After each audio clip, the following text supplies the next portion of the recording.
Thank you once again to all my viewers. ଚାକିରି କଲେ ଚଳିଯିବେ, ମନା ନାହିଁ। ଭଲ ଚାକିରି କଲେ ଆଉ ଟିକେ ବେଟର ଚଳିବେ।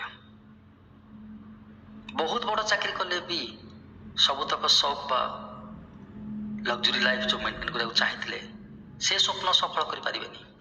ସେଥିପାଇଁ ନିଜର ବ୍ୟବସାୟ କରିବାକୁ ପଡ଼ିବ, ମାଲିକ ହେବାକୁ ପଡ଼ିବ। ଛୋଟ ବିଜନେସ୍ ହଉ ପଛେ, ଛୋଟ ଅନୁଷ୍ଠାନ ହଉ ପଛେ, ମାଲିକ ହେବାକୁ ଚେଷ୍ଟା କରିବା। ଚେଷ୍ଟା ତ କରିପାରିବା। ଜବ୍ କରନ୍ତୁ, ନିଜେ କୌଣସି ଅର୍ଗାନାଇଜେସନ ଓନର ହେବା ପର୍ଯ୍ୟନ୍ତ ଜବ୍ କରନ୍ତୁ।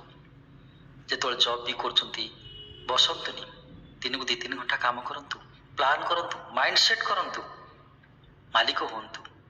ମାଲିକ ହେବାକୁ ଚେଷ୍ଟା କରନ୍ତୁ। କିଛି ବର୍ଷ ପରେ ଆପଣ ଓନର ହେଇଯାଇଥିବେ, ତାପରେ ସବୁ ପୂରଣ କରିପାରିବେ। ଜୀବନର ପ୍ରତ୍ୟେକ ସ୍ୱପ୍ନ ସଫଳ କରିପାରିବେ। ଟାଇମ୍ ଫ୍ରିଡମ୍ ବି ଥିବ, ଫାଇନାନ୍ସିଆଲ ଫ୍ରିଡମ୍ ଥିବ, ସିକ୍ୟୁରିଟି ଥିବ। ଆଉ ସବୁଠୁ ବଡ଼ କଥା, ଚାକିରି କରିବା ଲୋକର ସନ୍ତାନ ପୁଣି ଜିରୋରୁ ଆରମ୍ଭ କରନ୍ତି। ବିଜନେସମ୍ୟାନ୍ ବା ଓନରଙ୍କର ପୁଅ ଝିଅମାନେ ସେଇଠୁ ଆରମ୍ଭ କରନ୍ତି ଯେଉଁଠି ଆପଣ ଛାଡ଼ିଥିବେ।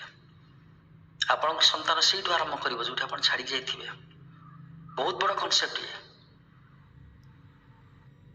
ଶୁଭ ଅପରାହ୍ନ।